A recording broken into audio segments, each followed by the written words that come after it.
আমার শ্রীগরের বাবারা ও আমার আশিকের রাসূল ভাই বাবারা, আমার আল্লাহ সব জানার পরেও আমার আল্লাহ তাআলা কবরের মধ্যে বান্দাকে রাখবে 1000 বছর, আল্লাহ হাশরের ময়দানে দাঁড় করায় রাখবে 50,000 বছর। মিজানের পাল্লায় নেকি বদি ওজন করবে, ফুলসিরাতের ব্রিজ আল্লাহ পার করায়া বেহেশত দুজুক দান করবে। আমার আল্লাহ তো এত কিছু বানানোর, এত কিছু সাজানোর কোনো দরকার ছিল না, কিন্তু আল্লাহ কই বান্দারে আমার কোন সৃষ্টি আমি আল্লাহ অহেতুক বানাই নাই, সবগুলা বানানোর পিছনে একটা কারণ আছে। ওরে বান্দা, তোরা মানুষকে আমি আল্লাহ বানাইছি, ওমা খালাকতুল জিন্না ওয়াল ইনসা ইল্লা লিয়াবুদুন, আমি মানুষকে বানাইছি আমার ইবাদতের জন্য, আমি জিনকে বানাইছি আমার ইবাদতের জন্য। ও আল্লাহ, মানব দানবকে তুমি বানাইলা তোমার ইবাদতের জন্য বুঝলাম, কিন্তু যেই মশার কামড়ে রাত্রের বেলায় ঘুম আসে না, ওই মশাকে তুমি বানাইলা কেন? ওই মশার তো কোনো কাজ নাই, অযথা এটারে বানায় তুমি রাইখা দিলা কেন? ও আল্লাহ, এত হাজার হাজার পোকামাকড় তুমি বানাইলা কেন? যেগুলার কোনো কাজে আসে না সেইগুলা তুমি বানাইলা কেন? আল্লাহ ডাক দেয়া কই বান্দারে, আমি আল্লাহ রাতার হাজার মাখলুকাতের মধ্যে কোন মাখলুকাত অহেতুক বানাই নাই, কোন মাখলুকাত আমি আল্লাহ এমনিতেই অযথা বানাই নাই। প্রত্যেকটা মাখলুকাত বানানোর পেছনে একটা না একটা কারণ আছে, প্রত্যেকটা মাখলুকাত বানানোর পিছনে একটা না একটা কারণ আছে। ওরে আমার জগতের বান্দারা শুনে নাও, আমি আল্লাহ হাশর বানাইছি ওইটারও কারণ আছে, মিজান বানাইছি ওইটারও কারণ আছে রে, ফুলসিরাত বানাইছি ওইটারও কারণ আছে। আমি আল্লাহ মৃত্যুর পর 4টা ঘাট আমি আল্লাহ তৈরি করছি, সবগুলোর পেছনে কিন্তু কারণ আছে। ও আল্লাহ, কারণটা কি তুমি একটু বইলা দাও না? আল্লাহ কই বান্দারে শুন, ইন্নাল্লাহা আলিমুম বিযাতিস সুদূর, আমি আল্লাহ সব জানি, সব দেখি, সবকিছুর মালিক আমি আল্লাহ। কে গুনাহগার কে নেককার সব জানার ক্ষমতা আছে।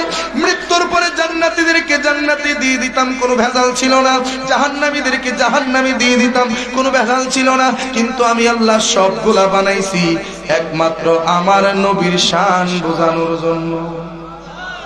আরো জোরে কান। দুনিয়ায় যারা নবীর শান বুঝে না, নবীর ইজ্জত বুঝে না, নবীর কদর বুঝে না, নবীর আজমত বুঝে না রে, তাদেরকে বোঝানোর জন্য আমি কবর বানাইলাম। কারণ ওই কবরের মধ্যে যাইয়া দেখবো দুনিয়ার কেউ কবরে গেছে না, দুনিয়ার তার মা তার সাথে কবরে গেল না, তার বাবা তার সাথে কবরে গেল না, তার নিজের আপন স্ত্রী কবরে গেল না, তার আদরের সন্তানরাও কবরে গেল না, তার রক্তের সম্পর্কীয় মানুষ, তার আত্মার সম্পর্কীয় মানুষ, কোনো মানুষই তার সাথে কবরে গেল না। কিন্তু কবরে যাওয়ার পরে যখন দেখবে দুনিয়ার মানুষ যেই জায়গায় গেল না, ওই জায়গায় আমার নবী গিয়া হাজির হয়ে গেছে। যখন তারা কবরে নবী দেখবে, তখন তারা আমার নবীর শান কিছুটা হইলেও বুঝতে পারবে। মিজানের পাল্লার কাছে যাওয়ার পরে যখন দেখবে আমার নবী যদি জাহান্নামীরাও জান্নাতি কয়, আমি আল্লাহ জাহান্নামীরাও জান্নাতি বানায়া দেই। ফুলসিরাতের ব্রিজের গোড়ায় যাইয়া যখন দেখবো আমার নবী পাপী উম্মতদেরকে ধরে ধরে ধরে ধরে ফুলসিরাত পার করায়া দিতেছে, তখন পাপী উম্মতগুলা, নবীর দুশমনগুলা, তখন নবীর শান বুঝবো। হাশরের মাঠে যেই দিন আদম সফিউল্লাহ থেকে ঈসা রুহুল্লাহ পর্যন্ত সকল আম্বিয়া কেরাম আলাইহিমুস সালামগণ হাশরের ময়দানে আল্লাহর কাছে সুপারিশ করার সাহস করবে না, আমার আল্লাহর কাছে দরখাস্ত করার সাহস করবে না। ওই দিন আদম নবীর যেই দিন কোনো বক্তব্য থাকবে না, মুসা নবী, ঈসা নবী, দাউদ নবী, সুলাইমান নবী, তাদের যেই দিন কোনো কথা থাকবে না, ওই দিন রাহমাতুল লিল আলামিন আমার নবী যারে সুপারিশ করবে, আমি তারে যখন জান্নাতে ঢুকায়া দেব, তখন দুনিয়ার সমস্ত দুশমনগুলা আমার নবীর শান বুঝতে পারবে। আরো জোরে কোন। নাইলে হাশরের দরকার ছিল না, মিজানের দরকার ছিল না, ফুলসিরাতের দরকার ছিল না, কবরও যাইবারও দরকার ছিল না। মরার পরে তার এমনিতে জান্নাতে ঢুকাইয়া দিতাম, কারণ জান্নাত যেহেতু বানাইছি দেওয়ার জন্য, অতএব দেরি করব কেন? যত দ্রুত আমার বান্দারে দেওয়া যায় তত ভালো। কথা ঠিক কিনা? তো আল্লাহ হাশরের মাঠ বানাবে নবীর জন্য। ওই হাশরের মাঠে নবীর যদি কোনো ক্ষমতা না থাকে, এবার আপনারা কোন আমরার কথা কি সঠিক না মোল্লার কথা সঠিক? আমরার কথা সঠিক, কারণ আমরা মানে হাশরের দিন সমস্ত ক্ষমতা আল্লাহ নবীরে দিবে। কথা ঠিক কিনা? হাদিস বলেন, বুখারী মুসলিমের হাদিস, আমার আল্লাহর নবী ডাক দেয়া কয়, কাল হাশরের ময়দানে সমস্ত মানুষগুলি যখন দাঁড়ানো অবস্থায় থাকবে, আদম থেকে ঈসা রুহুল্লাহ পর্যন্ত সমস্ত নবীগণ দাঁড়ানো অবস্থায় থাকবে, আদম থেকে কিয়ামত পর্যন্ত সমস্ত মানুষগুলি দাঁড়ানো অবস্থায় থাকবে, যার যার চিন্তায় ব্যস্ত থাকবে। ঠিক ওই মুহূর্তে আমার নবী লিওয়ায়ে হামদের নিচে মাকামে মাহমুদের গোড়ায় আমার নবীজি সিজদারত অবস্থায় থাকবেন। আল্লাহু আকবার। একটা কথা বুঝবার চেষ্টা করবেন, এখানে আমরা সবাই বৈশা রইছি, সবাই যেখানে বৈশা রইছে ওইখানে একটা মানুষ যদি আলাদাভাবে দাঁড়ায়া থাকে তাহলে এটার একটা বিশেষত্ব পাওয়া যায়। আর সবাই যদি দাঁড়ায়া থাকে, একটা মানুষ যদি বৈশা থাকে সেইটার আলাদা একটা বিশেষত্ব পাওয়া যায়। হাসরের মাঠে সবাই থাকবে দাঁড়ানো, আমার নবী থাকবে সিজদায়। আরো জোরে কোন, সবার তাসবিহ থাকবে রব্বি নাফসি। আল্লাহ আমি নিজের নিয়ে বড় টেনশনে আছি। আদম নবী টেনশন করবে, ওই যে গন্ধম খাইতে নিষেধ করছিল, এখন যদি আল্লাহ আমারে কয় আদম রে তোমারে নিষেধ করার পরেও তুমি খাইছিলা কেন? যদিও তুমি আদম আমার নবী, তোমার কোনো গুনাহ নাই, কিন্তু তুমি আমার হুকুমটা অমান্য করছিলা কেন? আমি আদম কি জবাব দেব? মুসা নবী কয় আমি সে কথা বলতে পারবো না, কারণ আমি এক চোর দিয়ে এক কিপ্তিরে মেরে লইছি। আল্লাহু আকবার কোন, একটারে এক চোর দিতে, এক চোরে ডাইরেক্ট মরে গেছে। এখন আমি তো খুনের আসামি। আল্লাহ যদি আমারে কয় যদি এটা তোমার অন্যায় হয়েছে না, যে কোনো কারণে তুমি মারছো, কিন্তু আল্লাহ যদি আমার জায়গায় জবাব থাকবে না, এই জন্য আমি আল্লাহর সামনে যাইতে পারবো না। ঈসা রুহুল্লাহ কয় আমিও কথা বলতে পারবো না, কারণ আল্লাহ বাপসার আমার দুনিয়াতে পাঠানোর কারণে আমার উম্মতেরা আমারে আল্লাহর বেটা কইয়া গালি দিছে, আমারে আল্লাহর ফুত কইছে। আল্লাহ যদি কই ঈসা রে আমারে তোমার ফুত বানাইলো, তুমি কি করছিলা? আমি ঈসা কি জবাব দেব? কেউ জবাব দিতে পারবে না। এই জন্য সবাই কয় আমাদের কারো কাছে উপায় পাইবা না, রাহমাতুল লিল আলামিনের কাছে যাও। এখন রাহমাতুল লিল আলামিন কি পাবে কোথায়? যাইয়া দেখবে মাকামে মাহমুদের গোড়ায় আমার নবী সিজদায় পড়ে আছে। সুবহানাল্লাহ। হাসরের মাঠে সবার তাসবিহ একরকম, আর শুধুমাত্র আমার নবীর তাসবিহ আরেক রকম। সুবহানাল্লাহ কোন, সবাই জপে রব্বি নাফসি, আমার নবী কয় রব্বি হাবলি উম্মতি। আমার নবী যখন সিজদায় থাকবে প্রায় 50,000 বছর পর্যন্ত আমার নবী সিজদার মধ্যে পড়ে থাকবেন। আল্লাহকে বলবেন আল্লাহ তুমি আমার উম্মতগুলারে আমার হাতে দিয়া দাও, আমার হাতে দিয়া দাও, আমার হাতে দিয়া দাও। এখানে বোঝার চেষ্টা করবেন, রব্বি হাবলি উম্মতি মানে আমার উম্মতরে মাফ কইরা দাও, এইটা অর্থ নয়, এটা সঠিক অর্থ নয়। যদি মাফ করার কথা হইতো তাহলে হয়তো রব্বি গফিরলি উম্মতি। ঠিক আছে, রব্বি গফিরলি উম্মতি, আল্লাহ আমার উম্মতগুলোরে maaf কইরা দাও। কিন্তু নবী উম্মতের মাফের জন্য দোয়া করে না, বরং নবী দোয়া করে আল্লাহ রাব্বি, ও আমার প্রভু, হাবলি আমাকে দিয়ে দাও, উম্মতি আমার উম্মতগুলি। ও আল্লাহ আমার কোন উম্মতগুলারে maaf করবা আর কোন উম্মতগুলারে maaf করবা সেটা দেখার দরকার নাই। আমার পাপী তাপী যত উম্মত আছে, এক কথায় আমি নবীরে নবী যারা মাইনা দুনিয়াতে চলছে, আমারে ভালোবাসা যারা চলছে, আমার ওই সমস্ত উম্মতগুলারে আমার কুলে দিয়া দাও। আমি নবী তারারে লইয়া বেহেশত যাইতাম চাই। আমাদের সমাজে জায়গা জমির একটা দলিল আছে, যে দলিল নাম হেবা দলিল। কি দলিল? হেবা দলিল মানে দিয়ে দেওয়া, দান করে দেওয়া। এটাকে হেবা দলিল বানানো হয়। আল্লাহকে নবী সব সময় কয় আল্লাহ আমার উম্মতরে আমারে দান করে দাও, কারণ আমার উম্মতরে যদি আমারে দিয়া দাও, আমার যেখানে খুশি আমার উম্মত লইয়া সেখানে চইলা যাবো। সুবহানাল্লাহ। ওই আমার নবী সিজদায় থাকবে, ঠিক ওই মুহূর্তে আমার আল্লাহ তাআলা ডাক দিয়া বলবে ইয়া মুহাম্মদ সাল্লাল্লাহু আলাইহি ওয়াসাল্লাম, ইয়া মুহাম্মদ, ও আমার অতি প্রশংসিত জন, ইরফা রাসাক। সুবহানাল্লাহ। ইরফা রাসাক, দোস্ত আপনার মাথা মোবারক কান উঠান। হাসরের মাঠে সবার মাথা উঁচানো, কিন্তু আল্লাহ কেউ কারো দিকে তাকায় না। আমার নবী সিজদায়, আল্লাহ কয় দোস্ত মাথা মোবারক উঠান। এরপর আল্লাহ কই ইশফাআতু শাফা, সুপারিশ করেন। সুবহানাল্লাহ। সুপারিশ করেন, যাকে সুপারিশ করবেন তারই জান্নাতে দিয়ে দেব। এরপরে আবার আল্লাহ বলবে সাল তুতা, আপনি আমার কাছে সওয়াল করেন, আমার কাছে চান, তো আপনাকে তা দিয়ে দেব। ওই দিন আমার নবী হাসরের ময়দানে যদি আমরারে কয় শ্রীগড় দক্ষিণ মধ্যপাড়া নূরে মদিনা ও বন্ধু সংগঠনের মাহফিল, আমার যে উম্মতগুলা বৈশা এই ঠান্ডার রজনীতে বৈশা বৈশা আমি নবীর হাদিসের কথা শুনছে, আল্লাহ তোমার কোরআনের কথা শুনছে, দ্বীনের আলোচনা শুনছে, জিকির করছে, দরুদ পড়ছে, আল্লাহ মুনাজাত করেছে, ও রব্বুল আলামিন ওই মাহফিলে যারা যারা বসছিল আল্লাহ সবাইরে আমার সাথে জান্নাতে দিয়া দাও। আমার নবী যদি হাসরের দিন আমরা পক্ষে এই কথা বলে, আমরা সবার তকদির আজকের মাহফিলে বসার কারণে খুলে যাবে। মারহাবা কর। এই বর্ষা আছে, এই বর্ষাটা লই হইতে আইছি না বিরিয়ানি লেগে আইছি? বিরিয়ানি জানে চাইলে আমার তে টিহা নিবেন না শ্রীনগর গিয়া খাইবেন? কথা ঠিক না? বাবারি আমি খামু, সমস্যা নাই। বিরিয়ানি যদি খাওয়ার ইচ্ছা থাকে তাহলে নাসিনগর গিয়ে কিনা খাওয়ান যেত না? এখানে আমরা যারা বইছি কেউ কি এক প্লেট বিরিয়ানি খাওয়ার তৌফিক নাই, তাহলে কিনে তো খাইতাম।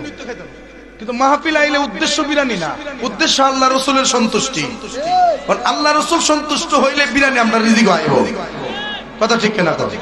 কারণ সুন্নিরা কাই বিরানি তাগু হই বরসুল কানি, তাগু হই বরসুল কানি। সুন্নিরা কাই তাবারক, ঠিক না? সুন্নিরা কাই তাবারক, বাতিলরা খায় ডাল ফাই। না বুঝতে পারে না? মি আল্লাহ রাসূলের গোলামি যত বেশি করবেন রিজিকের ফয়সালা কে করবে? ফান্দাক দরবারও যে আপনারা বাৎসরিক উরুস মাহফিলে যান, তাবারকের কোনো কমতি আছে? যে ফান্দাকে রুজুরে ভালোবাসে এও খা, যে ফান্দাকে রুজুরের বিরুদ্ধে এও খা। কথা ঠিক কিনা? কথা। যে বন্ধু এও খা, যে শত্রু এও খা। আল্লাহর ওলি কয় আমার দরবারে বন্ধু শত্রু নাই, হিন্দু মুসলমান নাই। তোরা যে পারস খা, যে পারস খা, তকদির যার খোলার তাবারকের সিলাই খুলে দেব। কথা ঠিক কিনা? কথা। আমি নাসিরনগর মাদ্রাসা যখন করি, কত ওয়াহাবির আমি মাদ্রাসার মাহফিলের দিন খাওয়াইছি, খায় আবার গিয়ে ঘুরে ঘুরে বদনাম করে। শুনছেন? আমার কত হইলো তাবারক খাওয়ানোর জন্য বানাইছে, আমরা খামু ইনশাআল্লাহ, ঠিক কিনা? কিন্তু উদ্দেশ্য তাবারক না, নিয়তটা দেখবো শুদ্ধ। যেমন আমরা একটা ঘর বানাই, এই ঘরের দরজা জানালা তো এমনো লাগবো, এমনো লাগবে, লাগবোই তো, ঠিক না? নাহলে ঢুকুম কেমনে বাইরে মুখ কেমনে? এখন বানানোর সময় যদি নিয়ত থাকে আল্লাহ আমি টাকাটা আমার পরিবারের তলে খরচ করতেছি, আল্লাহ এটা তোমার সন্তুষ্টির জন্য করতেছি, এই দরজাটা তোমার সন্তুষ্টির লেগে বানাইলাম। নিয়তটা যদি শুদ্ধ হয়ে জায়গা, আপনি দরজা দিয়ে পাইবেন আর যাইবেন, আইবার যাইবার লাগি তো দরজা দিছো, আর বাতাস খাইবার লাগি তো জানালা দিছো। এটা তো কেউ কখন লাগতো না, এটা তো আমরা বুঝতেই আছি। কিন্তু নিয়ত যদি তাকে আল্লাহ রাসূলকে খুশি করার লাগিয়া, তাহলে জানালাও হইলো, দরজা হইলো, ফায়দা সোয়াবো হইলে। মারাবা কইতেন না? নিয়তের নাম বরকত। নিয়তের নাম কি? কেউ যদি বাজারে যায়, বাজার কিন্তু হাদিসের ভাষায় সবচেয়ে নিকৃষ্ট জায়গা। কিসের জায়গা? সবচেয়ে নিকৃষ্ট জায়গার নাম বাজার। বাজারে বেশি থাকাটা অনুচিত। বাজারে গেলেন প্রয়োজনে, বাজার শেষ করে বাড়িতে চলে আসা লাগবে। আড্ডা দেওয়ার বিধান ইসলামে নাই। কারণ বাজারে গেলে মিছা কথা আসা কথা মিলাইয়া 1-2 ঘন্টা গল্প না করলে আমরা সাপ ওজন। কথা ঠিক না? কিন্তু বাজারে গিয়েও সওয়াব কামাইতে পারবেন। বাজারে গিয়েও সওয়াব কামাইতে পারবেন। বাজারে আপনি যাওয়ার সময় যদি নিয়ত করেন আল্লাহ আমি বাজারে যাচ্ছি, যদিও আমার কোনো দরকার নাই, এমনিতেই বাজারে যাচ্ছি, কিন্তু আমার নিয়ত হলো বাজারে হাজার হাজার মুসলমান আসে, যারে দেখমু তারে সালাম দিব। কথা ঠিক কিনা? আল্লাহ সালাম দেওয়ার নিয়তে যাচ্ছি, তাহলে আমি বাজারে গিয়েও সওয়াব কামাই। আর আমি যদি মক্কায় যাই, মক্কা যেখানে গুনাহ মাফের জায়গা, মদিনা যেই জায়গায় গুনাহ মাফের জায়গা, যেই মাকামে মাহমুদ, যে হাজরে আসওয়াদ গুনাহ মাফের পাথর, ঠিক কিনা? ওই জায়গায় যেখানে গেলে বান্দার গুনাহ মাফ হয়, ওই জায়গায় যাওয়ার পরে যদি নিয়ত থাকে এটা মিশরি মেয়েরা কত সুন্দরী রে, যদি হকটারে ফড়াই তারে ইয়ার দিবে। মক্কার জমিনে তার পর্দার কোনো বিধান নাই, ঠিক না? মক্কার জমিনে হজ্জের ক্ষেত্রে নারী পুরুষের কোনো পর্দা নাই, এখানে পর্দা করা লাগবে না, এখানে সবাই একসাথে তাওয়াফ করবে, কোনো সমস্যা নেই। কিন্তু আপনি নিয়ত যদি তাহে যে মিশরি বিজ্ঞান বা বিভিন্ন দেশের কত সুন্দরী সুন্দরী মহিলারা আছে, যদি হকটা ভালো লেগে থাকা, এখানে মনে করেন বিয়া শাদী কইরা ইমাম সাহেবরে কইয়া বাইতেই করুন, ওর নিয়ত হইল হজ্জে গেছেন আপনি, কিন্তু আপনি নিয়ত হইলে বিড়ি বিয়া করতেন, ওইখানে গিয়ে ওইখানে কথা ঠিক কিনা? নিয়তের নাম বরকত। আমগো দেশের হাজি মক্কায় যাওয়ার আগে থাকে বালা, আওয়ার পরে ওই জায়গা আরো খারাপ। কথা ঠিক কিনা? এইটার কারণ কি জানেন? এইটার কারণ হলো যে টাকা দিয়ে হজ করছে টাকা হারাম, আর এমন একটা বয়সে হজ করছে হজটা ঠিক মতো করতে পারে না, হজ কবুল হইলে আপনি স্বভাব পাল্টাইতো না। খারাপ কইছি আমি? বাবার আমার মনে রাখবেন, একবার হজ করলে তার আমল নামায় কোনো গুনাহ থাকে না। আল্লাহর নবী কয় আল হাজ্জু মাবরুর লাইসা লাহু জাযাউন ইল্লাল জান্নাহ। মকবুল হজ, যেই হজ কবুল হইছে ওই কবুলকৃত হজ্জের বিনিময়ে আর কিছু না, জান্নাত ছাড়া। শুধু জান্নাত হচ্ছে কবুলকৃত হজ্জের মূল্য। সুবহানাল্লাহ। ও জান্নাতি বেড়া কি আরেক বেড়ার ক্ষেতের সারের মানে নিজের ক্ষেতে সারতারে? ও জান্নাতি বেড়া কি নামাজ সারতারে? জান্নাতি বেড়া কি রমজানের মাসে হাজি সাহেব রোজা না রাখতে পারে? কিন্তু দেখা যায় হাজি সাহেব ঠিক হই, কিন্তু রোজারও খোঁজ নাই, নামাজেরও খোঁজ নাই, ফরদারও খোঁজ নাই, যেমনি আছেন এমনি। কথা ঠিক কিনা? আল্লাহ বুঝার তৌফিক দেখ বলে আমিন। আমার মুসলমান বাবারা একটু মনোযোগ। এই জন্য বলছি নিয়তের নাম হচ্ছে বরকত। এইখানে যারা আপনারা কষ্ট স্বীকার করে বসছেন বাবা, আমার বিশ্বাস আমার নবী আমরারে দেখতেছে। সুবহানাল্লাহ কোন? আমার নবী আমরারে দেখতেছে। এই শ্রীগড়ের জমিন থেকে মদিনা ৬৫০০ মাইল দূরে হইতে পারে, কিন্তু মদিনা থেকে শ্রীগড় ৬৫০০ মাইল দূরে না। এখান থেকে মদিনা দূরে হইতে পারে, কিন্তু মদিনা থেকে এই জায়গা দূরে না। কারণ আল্লাহর নবী কয় ইন্নাল্লাহা যাবালিয়াল আরদা ফাআনা আনজুরু ইলাইহা ওয়া ইলা মা হুয়া কাইনুন ফিহা ইলা ইয়াউমিল কিয়ামাতি ফাকান্নি আনজুরু ইলা কাফফি হাদি। রাওয়াহুল বুখারী। আওয়াজ করে বলা যাবে কি মারহাবা? আল্লাহর নবী কই নিশ্চয়ই আমার আল্লাহ এই গোটা সৃষ্টি জগৎটাকে আমি নবীর সামনে তুলে ধরেছেন। অতঃপর আমি নবী সেই দুনিয়ার দিকে লক্ষ্য করলাম। দুনিয়ার দিকে লক্ষ্য করার পরে এই দুনিয়ায় কিয়ামত পর্যন্ত যা হবে, আল্লাহর সৃষ্টি জগতে কিয়ামত পর্যন্ত কি হবে না হবে সবগুলো আমি নবী দেখলাম। আরো জোরে, সবগুলো আমি নবী দেখলাম। এরপরে আল্লাহর নবী কয় ফাকা আন্নি, যেমনি ভাবে আমি দেখি ইলা কাফে হাজিহি, আমার এই হাতের তালুটারে আমি নবী যেই রকম সামনে রাখলে ক্লিয়ার দেখি, গোটা সৃষ্টি জগতের কোথায় কি আছে না আছে সবগুলা আমি নবী ওইভাবে দেখি। এখন কোন যেই নবী গোটা সৃষ্টি জগতের হাতের তালুর সমান দেখে, আমরা আসিনি নবীর সামনে। আমরা নবীর সামনে দেখি না, কিন্তু নবী আমরা কি হই মারাবা কইতেন না। কিন্তু যদি চক্ষুর মতো চক্ষু জুগাইতে পারেন, যেই চোখ আল্লাহর ডরে কান্দে, যেই চোখ নবীর মহব্বতে কান্দে, যেই চোখ নবীর তায়েফের জমিনের কষ্টের কথা শুনলে কান্দে, যেই চোখ নবীর উহুদের ময়দানের দান মুবারক শহীদের কথা শুনলে কান্দে, ওই চোখ দিয়া দেখবেন আপনি বসে আছেন এই শ্রীগড়ের জমিনের চক্ষু বন্ধ করলে দেখবেন আমার নবী আপনার সামনে। ফতে আলী রাসূলুল্লাহ নামে নবীর একজন আশিক ছিলেন।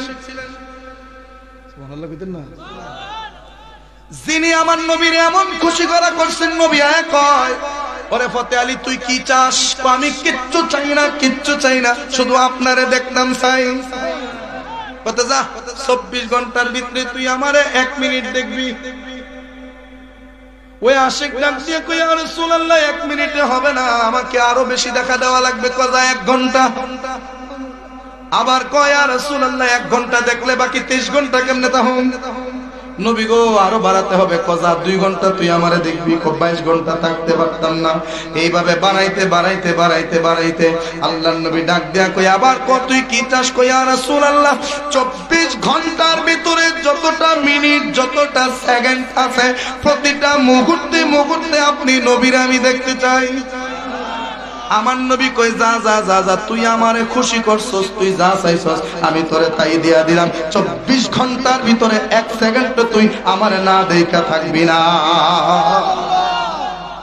লেরা দেহে আর আমরা চোখ বুঝলে কিতা দিয়ে জানি নি টেহা কিতা হ্যাঁ ও চোখ বুঝতে দেহি টেহা, দেহি বিড়ি, দেহি সিগারেট, দেহি গাঞ্জা, দেহি আবার দেহি চোখ বন্ধ করলে অনেকে লাল নীল কিছু দেহে, লাল নীল বুঝছেন নি?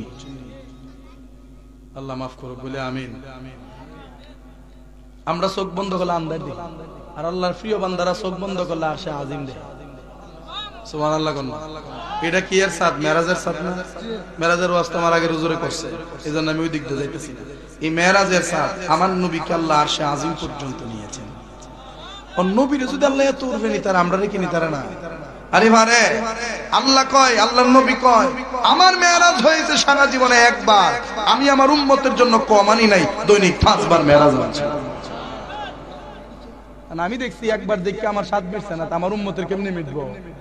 এইজন্য আমি 5 বার আনছি। নামাজটা যদি নামাজের মতো পড়তারস 5 ওয়াক্ত নামাজে আল্লাহরে দেখবি, আল্লাহর সাথে কথাও কইবি। সুবহানাল্লাহ। বাবার আমার সেই দিকে একটু পরে যাচ্ছি, আগে আসেন হাসরের ময়দানে। আল্লাহ বলবে ইয়া মুহাম্মদ, ও মুহাম্মদ ইরফা রাসাক, তোমার মাথা মুবারক উঠাও, ইসমাতু শাফা, সুপারিশ করো, সাল তুতা, আমার কাছে প্রার্থনা করো, আমার কাছে চাও, যা চাইবা তাই দিমু। আমার নবী কইব আল্লাহ জান্নাত চাওয়ার আছে কিন্তু চাইবো না। মারহাবা কোন। ও আল্লাহ জান্নাত চাওয়ার আছে চাইবো না, অনেক কিছু চাওয়ার আছে কিন্তু কিচ্ছুই আমি চাইবো না, শুধু আমি চাই আমার সকল উম্মত গুলারে আমি নবীর কাছে দিয়া দাও। আল্লাহ কবে জান দোস্ত, আপনি যদি উম্মত পায়া খুশি থাকেন, আমি আল্লাহ আপনার খুশিটাই তো চাই। সূরা দুহার ভিতরে আছে না, ওয়া আম্মা বিনিআমাতি রাব্বিকা ফাহাদ্দিস, ওয়া আম্মা বিনিআমাতি ওয়ালা সাওফা ইউতিকা রাব্বুকা ফাতারদা। আপনার আমি এমন দেওয়া দেমু যে আপনি সন্তুষ্ট হয়ে যাবেন। সুবহানাল্লাহ। কারণ আমার নবী ধন পাইলে সন্তুষ্ট না, দৌলত পাইলে, টাকা পয়সা পাইলে, ইজ্জত সম্মান পাইলে। সারাটা জীবন আপনি নবীর কাহিনী শুনে আইছেন, অনেক আলেমদের মুখ থেকে শুনছেন, নবী শুধু খুশি, উম্মত যেমনি খুশি। কথা ঠিক কিনা? উম্মত জান্নাতে, নবী খুশি। তো আল্লাহ কয় আপনি যা চাইবেন আপনারা তাই দেওয়া হবে। আল্লাহর নবী কইবো কিচ্ছু চাই না, খালি উম্মত গুলার। বাবারা আমার, এই জন্য আপনাদেরকে বলবো আমার নবীর প্রতি মহব্বত অর্জন করেন, কারণ মহব্বত ছাড়া নামাজের কোনো মূল্য নাই। না মানেন না কথা? মহব্বত ছাড়া নামাজের মূল্য নাই, মহব্বত ছাড়া রোজার মূল্য নাই, মহব্বত ছাড়া যাকাত হজ এইগুলার কোনো কিছুর মূল্য নাই। আর মহব্বত যদি থাকে, মহব্বতের সাথে দিল শুদ্ধ করে, দেহ মন উজাড় করে, মাথা ঝুঁকাইয়া আল্লাহর কুদরতি কদমে হাজার সেজদা নয়, একটা সেজদার উসিলায় আল্লাহ মাফ করে দিবেন। সত্যি করে কোন যারা নামাজ পড়েন, যারা পড়েন না হিসাবটা ভিন্ন। যারা পড়েন, আপনারা যে এতদিন পর্যন্ত নামাজ পড়তেছেন, আমরা যে এতদিন পর্যন্ত নামাজ পড়তেছি, অহনো পর্যন্ত কি আমরার মনটা আল্লাহরে পুরাপুরি দিতাছি? হ্যাঁ, আল্লাহ তো কইছে নামাজ হইলো তোর এক মন, আর এক মনের নামাজ একজন যদি অঙ্গ। তো আমি আল্লাহরে না দিয়া তুই নামাজের ভিতরে খেয়াল লই যাস তোর বউয়ের দ্বারে, তোর মার দ্বারে, তোর বাপের দ্বারে, ব্যবসা হিসাব, খেতের লাইলো, সেলু মেশিনটা চালাই দিয়েছ, তেল শেষ হয়ে দিতে জায়গা বন্ধ দিব মেশিনটা, ইটা কত ধরনের খেয়াল তুই নামাজের ভিতরে আনস। এক মন তুই 24 বেড়ারা দিয়া রাখছস, আমি আল্লাহর সামনে করি চল্লাহ বলবো না? মিশা কথা কইছি। ওই এক বেড়া আপনারা শ্রীগড় বাজারে ব্যবসায়িক আছে না অনেক, এরকম ব্যবসায়িক এক বেড়া, বেড়া প্রতিদিন নামাজও যা, নামাজও গেলে প্রতিদিন নামাজও তার হিসাব মিলে, সারাদিনে কিতা লাভ হইলো কিতা লস হইলো। তো একদিন তার হিসাবে লেগে গেছে গন্ডগোল, হিসাবে লেগে গেছে গন্ডগোল, নামাজের খেয়ালটা ঠিকঠাক আছে না, ব্যবসা ঠিকঠাক আছে না। ইমাম সাহেব সালাম ফিরেছে কিন্তু তাইনের হিসাব মিলছে না হলো, কারণ এর আগে যত অক্ত নামাজই পড়ছে, 4 হাত নামাজও, তাহলে সারাদিনের হিসাব ক্লোজ করছে নামাজও খালি, কিন্তু আজকে হিসাব মিলতেছে না। ইমাম সাহেব দেখো, ইমাম সাহেব রাকাত তো একটা কম পড়ছে, এই মুসল্লিরা রাহাত থেকে কম হইছে কোন না 4 রাহাত, কত তাইনে দেখো 1 রাহাত কম, নেরা যতই কোন আমি বুঝতাম না, কারণ আমার হিসাব ওই দিক যাও মিলছে না। আমরার নামাজ হলো কোয়ালিটির নামাজ। কথা ঠিক কিনা? নামাজের ভিতরে তোমায় মশায় কামড় দিলে, নামাজের ভিতরে তোমায় মশায় কামড় দিলে, মশা তুমি আগে মারো, রুকু সেজদা সেরে, নামাজ হইল না রে তোর, নামাজের লইলি না খবর, নামাজ হইল না রে তোর, নামাজের লইলি না খবর। নামাজ তুমি ধর্ম জানো, চুরি তোমার পেশা, নামাজ তুমি ধর্ম জানো, হারাম তোমার পেশা, এই নামাজে খোদা পাইবা কেমনে করলা আশা, নামাজ হইল না রে তোর, নামাজের লইলি না খবর, নামাজ হইল না রে তোর, নামাজের লইলি না খবর। ঠিক কিনা বলেন? কিন্তু এবার আপনারা কোন যে লোকটা ভুল টুল মিলায় নামাজটা পড়ে, এবারে বালা না যে একবারে পড়েই না, এবারে বালা যে পড়ে এ বালা, কারণ ক্ষমার আশায় আছে। কথা ঠিক কিনা? এই আনুগত্য, আল্লাহর অনুগত বান্দা, তাকে আল্লাহ একদিন না একদিন মাফ করবে। আর যে বেটা যাওই না মসজিদে, কি এর রহমতের আশাটা করবো? কথা ঠিক কিনা? কারণ আল্লাহ বলছে লা তাকনাতু মির রাহমাতিল্লাহ, আমার রহমত থেকে বান্দা নিরাশ হইস না। তো আল্লাহর রহমত পাইতে গেলে আমরা মসজিদে যাওয়া লাগবে, আল্লাহর ইবাদত করা লাগবে, 2 নম্বরে নবীর মহব্বত লাগবে। আল্লাহর রহমত পাইতে গেলে 3 নম্বরে মা বাবার খেদমত লাগবে। আল্লাহর মহব্বত পাইতে গেলে 4 নম্বর ওলি আল্লাহর সোহবত লাগবে। কথা ঠিক কিনা? ইবাদত হবে কার? জোরে কোন? না আমরা মাজারে গিয়ে ইবাদত করি, আমরা যে মাজার পূজারি করি। আচ্ছা কোন 1000 মানুষ মাজারে গেল, 1000 মানুষের ভিতরে কি আপনারা কি নাসি মাসুম শাহ হুজুরের মাজারও কেউ সাজদা দিতে দেখছেন? তাহলে আমরা যদি মাজার পূজারি কো, অন কিছু আছে নামদারি সুন্নি ভণ্ড, এরা জাতি রইল ভণ্ড। কথা ঠিক কিনা? শুধু লেবাস করছে, সুন্নিদের লেবাস করছে। আচ্ছা গতকালকে না এর আগের দিন শুক্রবার গেছে না, জুম্মার দিন মসজিদে জুতা নেই, চুরিও না। আমার জুতা 3 বার চুরি হয়েছে আমার মসজিদ থেকে। এ বুঝে না এটা দিয়ে ইমাম সাহেবের জুতা। এতে বোঝা গেছে যে তাই সত্যিকারের মুসল্লি না, কারণ অরিজিনাল মুসল্লি যারা এরা তো জানে 5 ওয়াক্ত নামাজ ইমাম সাহেব কোন জুতা পিন্দায়। কথা ঠিক কিনা? চিন্তা তো, কিন্তু এ চিনছে না নিচে কামানি এ আসলে নামাজি। মনে রাখবেন মসজিদে জুতা চুরি হইলে দুষ নামাজির হয়, কিন্তু সত্যিকার অর্থে নামাজি কোনোদিন জুতা চোর নয়, বরং জুতা চোর নামাজি 60টা জুতা চুরি করে। কথা ঠিক কিনা? মনে রাখবেন তদ্রুপ যেমন ভাবে নামাজি জুতা চুরি করে না, বরং জুতা চোর নামাজি 60টা জুতা চুরি করে, ঠিক তদ্রুপ সুন্নিরা কোনোদিন ভণ্ড নয়, বরং ভণ্ডরা সুন্নি 60টা ভণ্ডামি করে। ভণ্ডদের জায়গা সুন্নিদের ভিতরে নাই। আমরা বলি আল্লাহর মাজার জিয়ারতের পক্ষে, সেজদার পক্ষে না। কথা ঠিক কিনা? জিয়ারত করে কান্দা কাটটা ধরা ভরা আলবে লই যাও, এটা তোমার ইচ্ছা। কথা ঠিক কিনা? এখন আমরা যদি মাজার পূজারি কাণ্ড এটা মান্য নিমো, এখন এক বেড়া উত্তীয় জানে সেজদা মারলই, বেড়া বুঝছে না। এটা যদি আপনি ছবি তুলে ফেসবুকে চাই রাখবেন, পুরা সুন্নি জামাতি সেজদা দেয়, ওই কথাটা। তুমি যদি কোনো সময় একটা দোষ করো, তোমার দোষে যদি তোমার 14 গোষ্ঠীর আমি ধরি, ওই বইটা হইতো না। আমি দেখছি মানে কিছু মানুষ আছে মাজারে গিয়ে উঠতে হয়ে যায়, আমি নিজেও দেখছি, কিন্তু খোঁজ নিয়ে দেখলাম এ শরীয়তও বুঝে না, মারফতও বুঝে না, হালালও বুঝে না, হারামও বুঝে না, পাগল। কথা ঠিক কিনা? পাগল উঠতে হলে এর কোনো শরীয়তের আইন আছে? এখানে যারা আছেন কেউ কি মানে মনে করেন জ্ঞান ছাড়া আছেন? সবাই তো আমরা জ্ঞানী মানুষ, আমরা সবার শরীয়তের আইন ফরজ। কথা ঠিক কিনা? কিন্তু যে বুঝে না তার জন্য কোনো আইন নাই। যেমন এই দিন এক পাগলারে, ওই গোলাপ শাহ মাজারের এক পাগলারে হেডাম বাবা, কি বাবা হেডাম বাবারে দেখছেন আপনারা? তাবিজ তুবিজ লাগাই রাখে, তালা মালা। হেডাম বাবারে জিজ্ঞাসা, এই কোরআন শরীফ কফারা রে, সারা জীবন তো বন্ডামি করছো, দেখি শরীয়তের কোনো জ্ঞান জ্ঞান আছে? হেডাম বাবা পাগলের কাম হইতো কি? পাগলামি। পাগলের কাম কি? মানে একটা কিচ্ছা মনে হয়েছে হেডাম বাবা পরে কইটা কইতাম নি না, কষ্ট বাবার আপনারা। আমি মা বাবার খেদমতের ওয়াজ করবো ইনশাআল্লাহ। কারণ মা বাবার খেদমত ছাড়া খোদার দর্শন পাওয়া যাবে না, খোদার জান্নাত পাওয়া যাবে না। খালি একটু টাচ দেই, শুনে দেই, জান্নাতের চাইতে দামি আর কিছু আছে? আপনারা জান্নাত চাইনি, আমি চাইনি, শিল্পপতি চানি, কোটিপতি চানি, লাখপতি চানি, ব্যবসায়িকরা জান্নাত চানি, চাকরিজীবীরা জান্নাত চানি, এই দুনিয়ার সবাই জান্নাত চাইনি, তাইলে বোঝা গেল জান্নাত দামি। এখন ওই দামি জান্নাত রাখছে আমাদের লাগিয়া, আপনার মায়ের ফাওয়ার তলে, মানে মায়ের পায়ের নিচে। সুবহানাল্লাহ। এত দামি জান্নাত আপনার মায়ের পায়ের নিচে, এতে বোঝা গেল মায়ের পায়ের নিচটা জান্নাতের চাইতে দামি। ওই এক পাগলা মানে এক পাইলট, আমনে আবার সেই তুই না আমনে রে পাগলা কইছে, আমনে আমারে বিরিয়ানি খাই বাটিয়া দিয়া ভাই চুপচাপ বইতে কথা কই না। এক পাইলট, আচ্ছা আমি দিয়া মনে, এক পাইলট এক বিমান পাগল লইয়া বাংলাদেশ থেকে আমেরিকা যাইতেছে। কই? আমেরিকা যাইতেছে। তে যাওয়ার পথে পুরা বিমানের ভিতরে সব কি পাগল, সব কি একটা ভালো মানুষ নেই, যা আছে 2টা পাইলট। তে পাগলে আমাদের চিল্লাচিল্লি করতেছে, আর একটা গিয়া দৌড়দা পাইলটের দরজা খুললা পাইলটের দ্বারা গেছে। পাইলট পাগলে কাম তো পাগলামি, যদি একটা বলি আমি দেখছি দেখ করে বিমান খালো। কথা ঠিক না? বিমান তো খুব সেন্সিটিভ জিনিস। এই পাগলে গিয়া কইতাছে, এই তুমি কেন কিতা করো, এটা কিতা ঘুরাও? আমি বিমান চালাই, তুমি বিমান চালাও, আমিও চালাই, আমারে দেও, আমি বিমান চালাই। পাগল রেখে বোঝানো সম্ভব?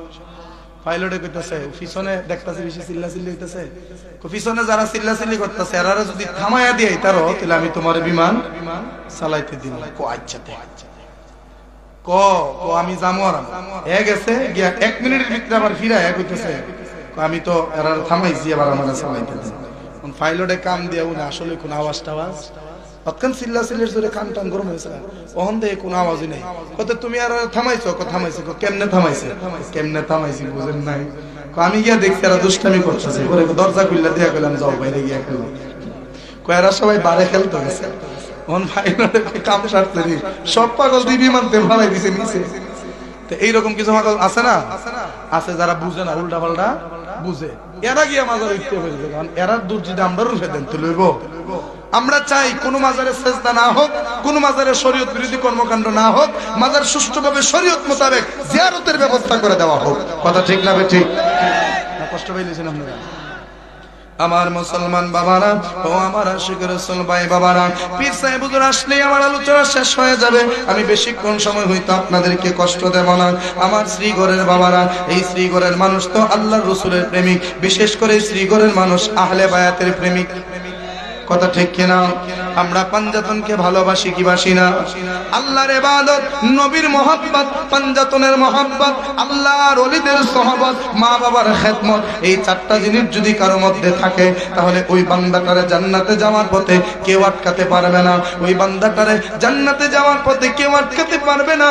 এক নম্বরে যে বান্দাটা আল্লাহর ইবাদতে দিন পার করে, দুই নম্বরে ইবাদতগুলো যে করে সে নবীর মহব্বত নিয়ে করে, তিন নম্বরে ওলি আল্লাহর সুহবতেও সময় কাটায়, চার নম্বরে মা বাবার খেদমতেও সময় কাটাই।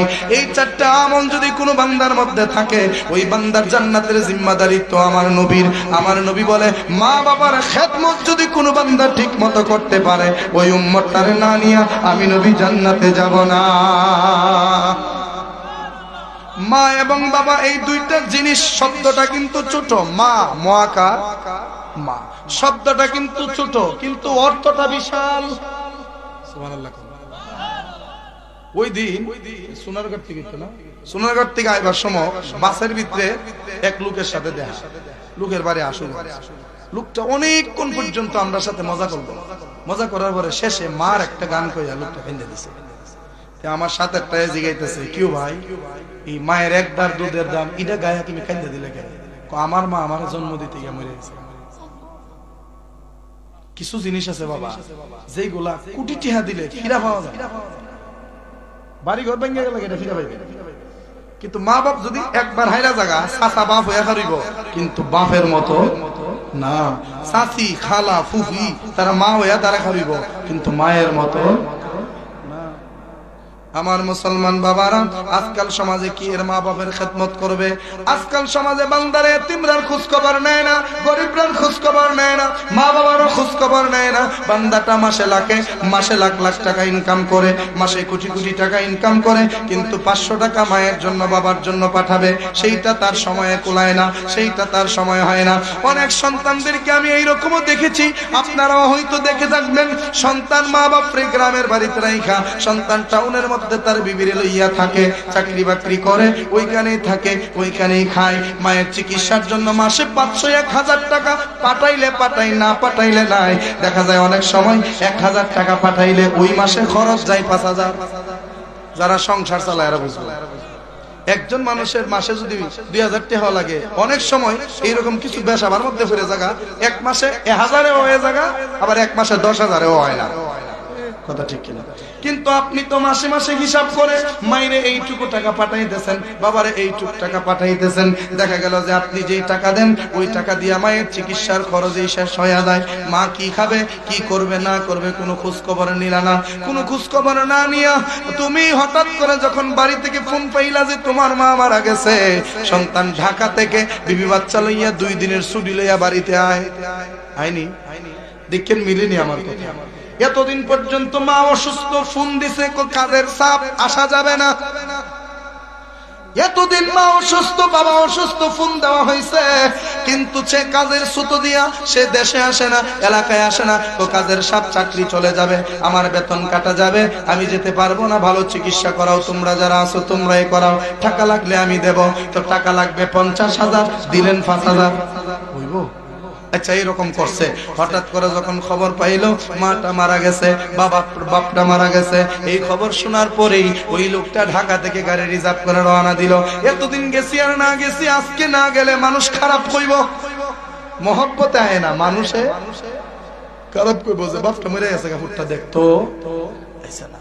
এই জন্য বাধ্য হয়ে একটা গাড়ি লইয়া আসে, 2-3 দিনের ছুটি লইয়া আইসা মায়ের জানাজা করে, মায়ের দাফন দিয়া একটা দিন বাড়িতে থাইকা পরের দিন ওই খতমে আম্বিয়ার আয়োজন করে, পরের দিন দোয়ার আয়োজন করে, কইরা দুপুর বেলা খাবারের জন্য 50 লাখ টাকা খরচ করে জিয়াফত করে। আছে না নাই? 3 দিনের দিন বা 10 দিনের দিন 50 লাখ 1 কোটি টাকা খরচ করে জিয়াফতের আয়োজন করে, কইরা এলাকার যারা আছে সবাইরে দাওয়াত দেয়, এলাকার সব মানুষ দাওয়াত পায়, কিন্তু যারা জিয়াফতের খাওয়ানোর হকদার এরা দাওয়াত পায় না। কথা ঠিক কিনা? আচ্ছা কোন জিয়াফতের খাওয়ান কি আমরার না গরিবরা? একটু বুঝছেন আমার কথাটা, আবার রাগ করেন না। আমরা তো জিয়াফতে যাই না, আমরা হুজুরেরও দাওয়াত আমরাও যাই, কিন্তু আমরারটা পরে বোঝার চেষ্টা করবেন।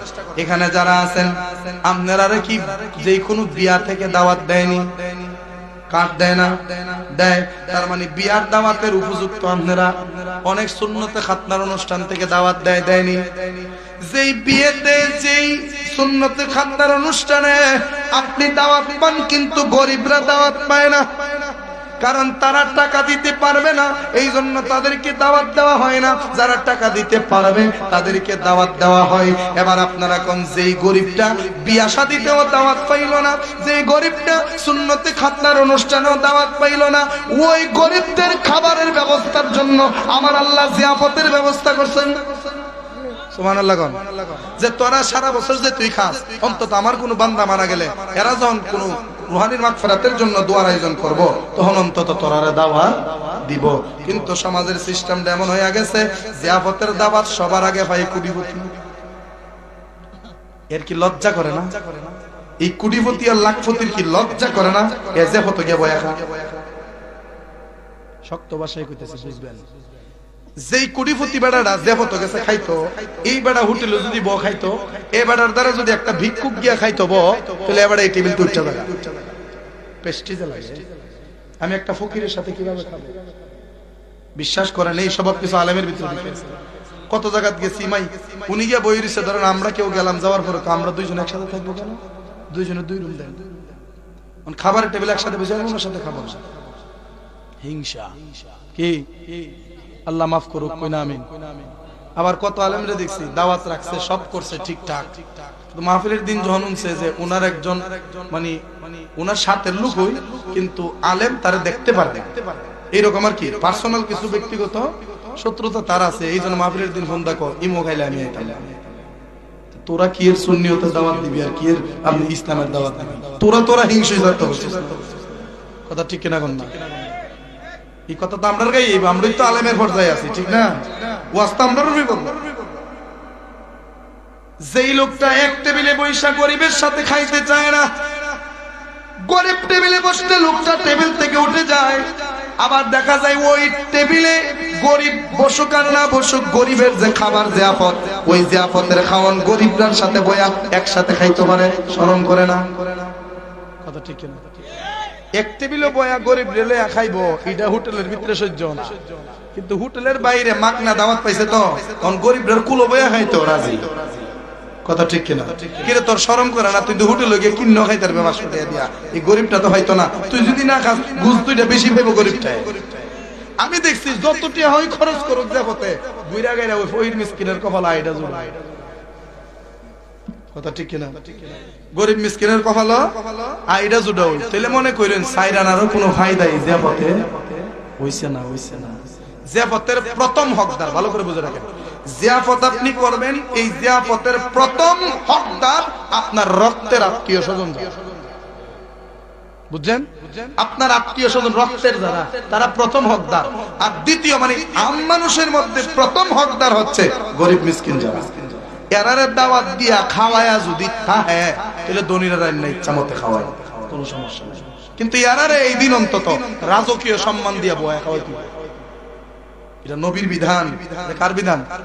কারণ বিয়ার অনুষ্ঠানে তুমি গিয়া এই আলু খানা, আলু খানা গড়াইয়া দিয়ে আলু খানা কেমন ভদ্রলোক আলু হইল রিজিক হ্যাঁ না কষ্ট হইতেছে আপনারা কিছু বাস্তব কথা কইতেছে মনে রাখবেন প্রথম হকদার কারা গরিবরা গরিবরা সম্মান দিয়ে এই দিন খাওয়াবেন কারণ গরিবরাই আত্মতৃপ্তির মাধ্যমে দোয়া করবে কথা ঠিক কিনা এরা পেটটা করে যখন খাইবে আল্লাহ বহুত দিন ধরে তুমি আমরা খাওয়াইছো আল্লাহ যে খাওয়াইছে তার বাপ মারে তুমি বেহেশত দান করো কথা ঠিক কিনা আর ধনীরা খায় কি দেখো জানেন যাইবার কইব তরহারিটা লবণটা একটু বেশি হইছে আর জিরা আর ডালটা একটু কম হইছে ও টেস্ট কমছে নাউজুবিল্লাহ কইতেন না মনে রাখবেন যে বদনাম করুন না এরে হাজার খাওয়াইলো বদনাম করব কথা ঠিক কিনা কর না ওই এক বেটা যে ভাই তুই বিয়ার যা যে ভাই তুই দেব তো যা খায়া খায়া আয়া খালি একটা কথাই কোন কইছে না রে মানে যত বালা খাওনি বেটা রে খামার খায়া আয়া না খাওনটা যে ভালো হইছে গুস্তটা ভালো হইছে কিন্তু রুস্টটা ভালো হইছে আর আরেক ভাই দিয়েছে রুস্টটা ভালো হইছে কিন্তু গুস্তের মধ্যে কেমন জানে একটা মশলার গন্ধ করে মানে এক কথাই কোন ভাই খাইয়া বেটা ভিতর থেকে আলহামদুলিল্লাহ কইতে রাজি না সব কানে হইছে না এলাকার কিছু যুবক ফুলাবান আছে যেমন এখানেও অনেক যুবক ফুলাবান মাশাআল্লাহ আজকে বেশিরভাগ শ্রোতা যুবক মারহাবা কর অনেক যুবক ফুলাবান আছে এরকম কিছু যুবকের মধ্যে কিছু বিটলা আছে নি বন্ধু বান্ধব যদি আর 10 জন থাকে 10টার মধ্যে 9টার মন মেজাজ এক জাত আর একটা দেখবেন একটু উশৃঙ্খল থাকে যারা 9টারে ঠিকঠাক রাখে কথা ঠিক কিনা কথা এইরকম একটা আছে ইডা একো এই সাসা মিয়া বুঝি কোন বাইতে খায়া সন্তুষ্ট হইল না যা বেড়া রাজগা আমরা খাওয়া বাজারটা আস্তা একটা খাসি আনছে 5-7 হাজার টাকা কিন্নাই না আস্তা খাসিটারে কষায়া শুধু এই বেড়ারে খাওয়াইছে শুধু এই বেড়ারে দাওয়াত দেন না খাওয়াইছে এমন খাওয়াইছে যে খাইতে খাইতে বেড়া নিজের থেকে কইতেছে বাপ রে আল্লাহ তো নার দিস না খাইছে খায়া সেটা হন যাইতেছে তে আরেকটা এজি গাইতেছে চাচা মিয়া আজকের খাওয়ানটা কেমন ওই এরার মধ্যে থেকে একটা যারা খাওয়াইছে এরা এজি গাইতেছে আজকের খাওয়ানটা কেমন হইছে কোন কারণ আজকে তো প্র্যাকটিক্যাল সবাই দেখছে ইচ্ছা মতে খাওয়াই দিছে কথা ঠিক কিনা তখন এবারে কইতেছে বাতি জগল আজকের খাওয়ানটা এত বালা হইছে যে এত বালাওয়াটাও কিন্তু বালা না হ্যাঁ এমন বালাওয়া হইছে যে আজকের খাওয়ানটা এত বালাওয়াটাও বালা না বেড়ার কথা হলো না শব্দটা থাকবে সন্তুষ্টি না তেরারে খাওয়াইলে কি আর বাপ মার লেগে দোয়া করবো আরো বদনাম করতে করতে যাইবো আন্ধেরও গুনাহগার বানাইলো আল্লাহর বাপ রে দুজুগের ভিতরে কথা ঠিক কিনা বেশি না একটা গরিবের তো 100টা টাকা দিয়া কইেন আমার বাপ মার লেগে দোয়া করেন 1 মিনিট পর্যন্ত খারাপ হয় দোয়া করেন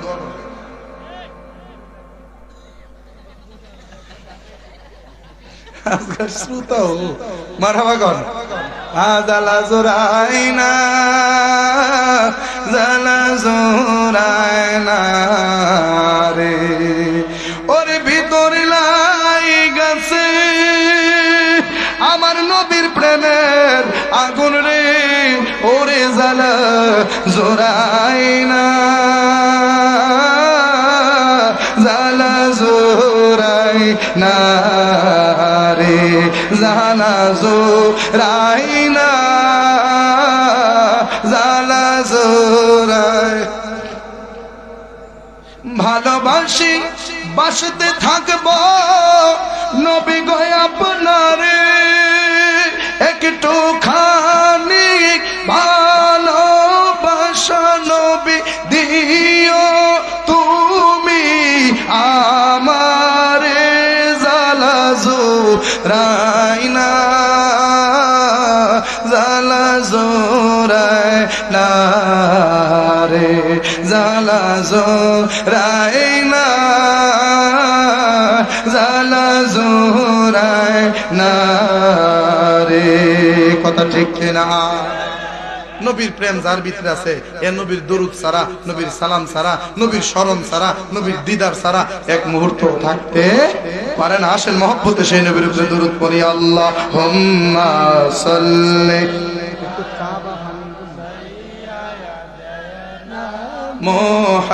মুহাম্মাদ আল্লাহুম্মা সাল্লি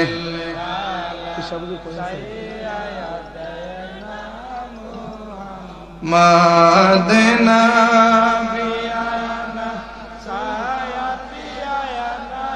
মাওলানা মুহাম্মদ আল্লাহুম্মা সাল্লি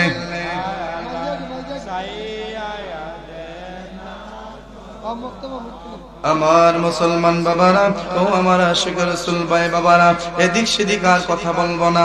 আমরা এখানে যারা বসছি, মারে ভালোবাসে না, বাপরে ভালোবাসে না, এইরকম একটা মানুষও পাওয়া যাবে না। আমরা কেউ মারে দিল দিয়ে ভালোবাসি, আমরা কেউ বাবারে অন্তর থেকে মহব্বত করি, কেউ আমরা বেশি মহব্বত করি, কেউ আমরা কম মহব্বত করি। আমরা সবাই কিন্তু বাপ মারে ভালোবাসি, আমরা সবাই কিন্তু বাপ মার জন্য জীবন দিতে রাজি আছি। আমার নবী হাদিসে মুবারকে ডাক দিয়া কয়, ওরে আমার উম্মতেরা শুনে নাও। এক সাহাবী নবীজির কাছে এসে জিজ্ঞাসা করলো, ইয়া রাসূলুল্লাহ, আমার কাছ থেকে সর্বপ্রথম সবচাইতে বেশি ভালো আচরণ সৎ আচরণ পাওয়ার অধিকারী কে? আমার নবী কয়, ক্বালা উম্মুকা, তোমার মা। সাহাবী ডাক দেয়া কয়, ক্বালা সুম্মা মান, ইয়া রাসূলুল্লাহ, তারপরে কে সবচাইতে আদর পাবে? আমার নবী কয়, ক্বালা উম্মুকা, তোমার মা। এরপরে সাহাবী ডাক দেয়া কয়, ক্বালা সুম্মা মান, ইয়া রাসূলুল্লাহ, তারপরে কে? আমার নবী কয়, ক্বালা উম্মুকা, তোমার মা।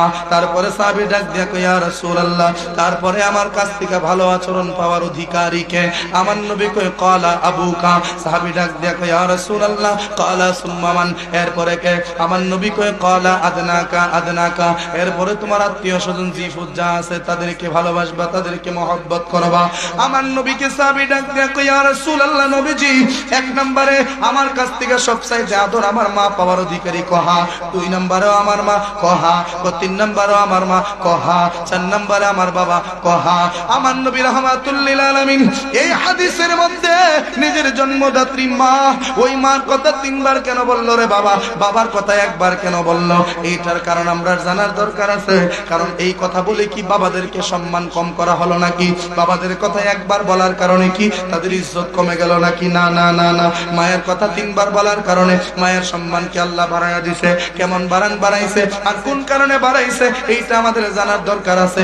মার কথা হাদিসের ভিতরে তিনবার বলার পেছনে এক নাম্বার কারণ হলো, এই মায়ের মধ্যে তিনটা গুণ আছে সন্তানের জন্য, যেই গুণটা বাবার মধ্যে নাই, যেটা একমাত্র মায়েদের দ্বারাই সম্ভব হয়। সুবহানাল্লাহ। মায়ের জীবনে সন্তানটা পেটে আসার পর থেকে একদম সন্তানটাকে উপযুক্ত করা পর্যন্ত তিনটা বড় বড় দায়িত্ব আছে মায়ের কাঁধে। এই তিনটা বড় বড় দায়িত্ব মায়ের কাঁধে থাকার কারণে নবী তিনবার মায়ের খেদমতের কথা বলছেন। এক নাম্বার যেই মায়ের মধ্যে গুণটা, ওই গুণটা হলো 10 মাস 10 দিন সন্তানটারে পেটের মধ্যে ধারণ কোনো বাবা করতে পারে না, এইটা একমাত্র মায়ের দ্বারাই সম্ভব। কথা ঠিক কিনা? 10 মাস 10 দিন আমারে যিনি পেটে রাখলো তিনি আমার বাবা নয়, তিনি আমার মা। এই 10 মাস 10 দিন সন্তান পেটে আসার পর থেকে 10 মাস 10 দিন পর্যন্ত এই টোটাল সময়টাতে মা তার রুটিন পর্যন্ত চেঞ্জ হয়ে যায়। তার মাথা ঘুরতি মারে, অনেক ধরনের অনেক সমস্যা হয়ে থাকে। সন্তান যখন পেটে আসে দেখা যায় প্রথম 2-3 মাস মায়ের মুখের মধ্যে রুচি থাকে না, মায়ের রুচি একদম কমে যায়। মা কোনো খাবার খেতে পারে না, খাবার গলা দিয়া গেলেই একদম বমি করে ছেড়ে দেওয়ার মতো অবস্থা, কোনোভাবেই খাইতে পারে না। খাবার না খাওয়ার কারণে মায়ের স্বাস্থ্য পর্যন্ত ভেঙে যায়। কথা ঠিক কিনা? খাবার ঠিক মতো না পাওয়ার কারণে মায়ের স্বাস্থ্য পর্যন্ত ভেঙে যায়। আপনজনরা দাদিরা এসে বুঝায়, তুই কষ্ট নিবি না। ওই সময় কষ্ট হইলেও তোর পেট ভরে কিন্তু খাওয়া লাগবে, কষ্ট হইলেও যেই কোনো মূল্যে তোর খাওয়া লাগবে, না খাইলে পেটের সন্তানের ক্ষতি হবে। এইটা যখন মায়েরা শুনে উঠকাইয়া হইলেও 2 লাখ খাবার খায়। কথা ঠিক কিনা কোন? অল্প কইরা হলো 2টা খাবার পেটের মধ্যে দেয়। এইভাবে 3 মাস পার হলো, 6 মাস যখন হয়ে গেল মায়ের পেটটা ধীরে ধীরে বড় হতে লাগলো। এখন হাঁটতে গেলে সমস্যা, বসতে গেলে সমস্যা, রান্না করতে সমস্যা, ঠান্ডা পানি দিয়ে কাজ করতে গেলে সমস্যা, ঘুমাইতে গেলে সমস্যা। এখন প্রতিটা মুহূর্তে মা চলাফেরার জন্য খুব সতর্কতা অবলম্বন করতে হয়। যদি মা একটু অসতর্ক হয় দুনিয়াতে আসা লাগবে না, পেটের ভিতরে জান্নাতে চলে যাইবা। কথা ঠিক কিনা কন? মা 10 মাস 10 দিন পেটের মধ্যে সন্তান নিয়ে যে সতর্কতা অবলম্বন করে, মা সারাটা জীবনের ভিতরে ওই রকম সতর্কতা অবলম্বন করে নাই। একমাত্র সন্তানের কথা চিন্তা করে। যখন বুঝে আমি যদি একটু অসতর্ক হই, আমার সন্তানটা তো পেটের ভিতরে মারা যাবে, আমি সেটা সহ্য করতে পারবো না। মা চিত হইয়া ঘুমাইতে ঘুমাইতে মেরুদণ্ডে ব্যথা শুরু হয়ে যায়, তারপরে মা উফুর হইয়া শুইতে পারে না। কথা ঠিক কিনা কন?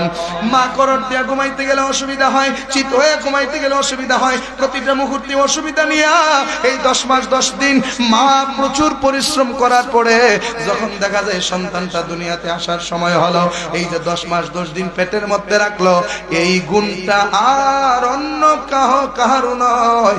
এই 10 মাস 10 দিন পেটে যিনি রেখেছেন তিনি আপনি আমার জনম দুঃখী মা। আমার নবী কই এই জন্য এক নম্বরে তোমাদের মায়ের খেদমত করা লাগবে। সাহাবী কই ইয়া রাসূলুল্লাহ দ্বিতীয়বার মায়ের কথা বললেন কেন? আমার নবী কই দ্বিতীয়বার বলার পেছনে কারণ হলো মা সন্তানটা প্রসব করার সময় যেই কষ্টটা সহ্য করে, এই কষ্টটা কোনো পুরুষ কোনোদিন সহ্য করতে পারবে না। মায়ের প্রসবকালীন যন্ত্রণার মতো আল্লাহর সৃষ্টি জগতে আর কোনো যন্ত্রণা নাই। 10 মাস 10 দিন মায়ে গর্ভে দিল ঠাই, রক্ত মাংস খাইয়া যেন এলাম দুনিয়ায়। ভূমিষ্ঠ হইয়া আমি উঠিলাম কান্দিয়া, শান্ত করিল মায়ে বুকের দুগ্ধ দিয়া। 10 মাস 10 দিন মায়ে গর্ভে দিল ঠাই, রক্ত মাংস খাইয়া যেন এলাম দুনিয়ায়। ভূমিষ্ঠ হইয়া আমি উঠিলাম কান্দিয়া, শান্ত করিল মায়ে বুকের দুগ্ধ দিয়া। মায়ের প্রসবের কালে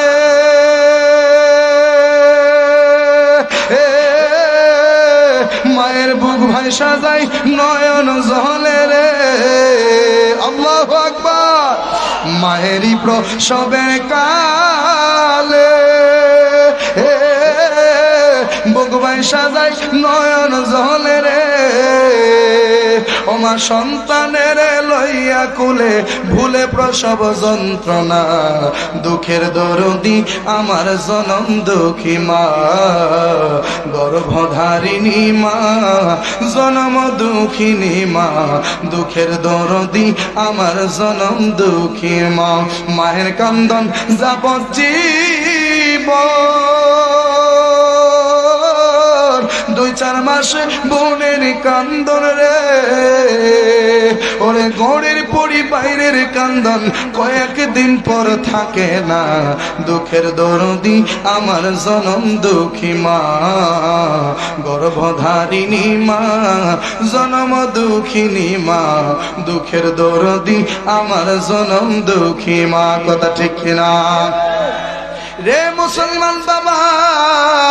মায়ের প্রসবকালীন মায়ের যে যন্ত্রণাটা হয়, ওই যন্ত্রণাটা কোনো পুরুষ সহ্য করতে পারবে না। ওই যন্ত্রণাটা এমন কঠিন যন্ত্রণা। ওরে বাবা, গত কিছুদিন আগে নভেম্বরের 26 তারিখ আমাকে আল্লাহ একটা ছেলে সন্তান দান করেছিল।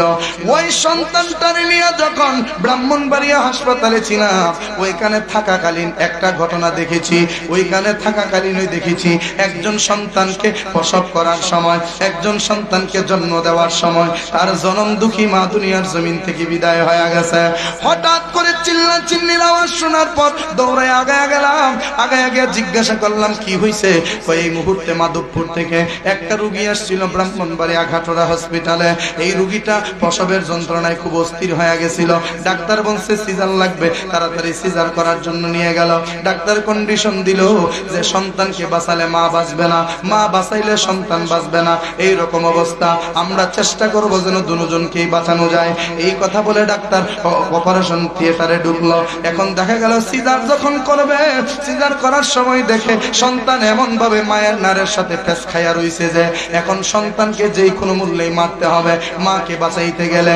এখন সন্তানকে মারবে তো দূরের কথা, ওই প্রসবের যন্ত্রণা অতি বেশি মাত্রায় হয়ে যাওয়ার কারণে মা আর বেশিক্ষণ টিকতে পারে নাই। সন্তানটার জন্ম দিয়ে মাটা দুনিয়া থেকে বিদায় হয়ে গেছে। ইন্না লিল্লাহি ওয়া ইন্না ইলাইহি রাজিউন। হাদিসে মুবারকে আমার নবী কয়, যেই মানুষগুলি, যেই মহিলাগুলি সন্তান প্রসব করার সময় প্রসবের যন্ত্রণা সহ্য করতে না পেরে যেই মা দুনিয়ার জমিন থেকে বিদায় হইয়া যায়, আমার নবী ডাক দেয়া কয়, ওই মার মরণটা কোনো স্বাভাবিক মরণ নয়, ওই মায়ের মরণটা হয়ে যায় শহীদের মরণ। ওই মায়ের মরণটা শহীদের মরণ হয়ে যায়। ওই মায়ের কবরে মুনকার নাকির আসবে না, কবরের আযাব থেকে আল্লাহ ওই মহিলাটারে বাঁচায়া দেয়। জোরে কন্যা সুবহানাল্লাহ। ওই সন্তানকে প্রসব করানোর সময় মায়ের যে যন্ত্রণা, আওলাদের রাসূলের আগমন, সৈয়দজাদার আগমন, নারে তাকবীর, নারে রিসালাত, সবাই বলি মারহাবা।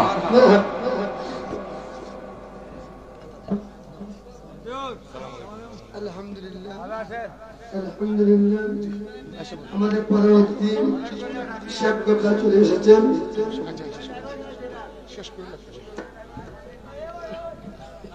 সবাই কোন মারহাবা, আরো জোরে কোন মারহাবা। পীর সাহেব হুজুর চলে আসছেন, আমি আর কথা লম্বা করব না। দেখবেন ওই সন্তানকে প্রসব করার সময় মা যদি সন্তান প্রসব করার পরে দেখে সন্তানটা ল্যাংড়া হইছে বা প্রতিবন্ধী হইছে বা কানা হইছে বা চোখ ফুটে নাই বা যে কোনো একটা মানে শারীরিক প্রতিবন্ধকতা আছে, এইটা দেখার পরেও মার মুখ বেজার হয় না, সন্তান কুলে নিলেই মা খুশি। কথা ঠিক না বে ঠিক? কারণ ল্যাংড়া লুলা আতর করা হইলে নাহি ফেলে, ধোলা যাইরা তবু মায়ে টান দিয়া লই কুলে। কথা ঠিক কিনা? ল্যাংড়া লুলা আতর করা হইলে নাহি ফেলে, ধোলা যাইরা তবু মায়ে টান দিয়া লই কুলে। অসুখ হলে দেখি চায়া আমার মায়ের রইছে বিছানায় পইরা রে, অসুখ হলে দেখি চায়া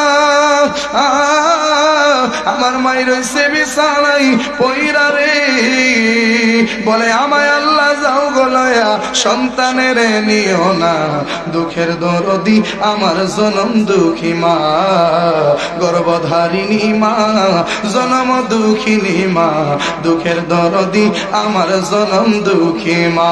মাগো তোমার মতো লই না কে গো আমায় কুলে টানি, আদর করে মুছে না কে,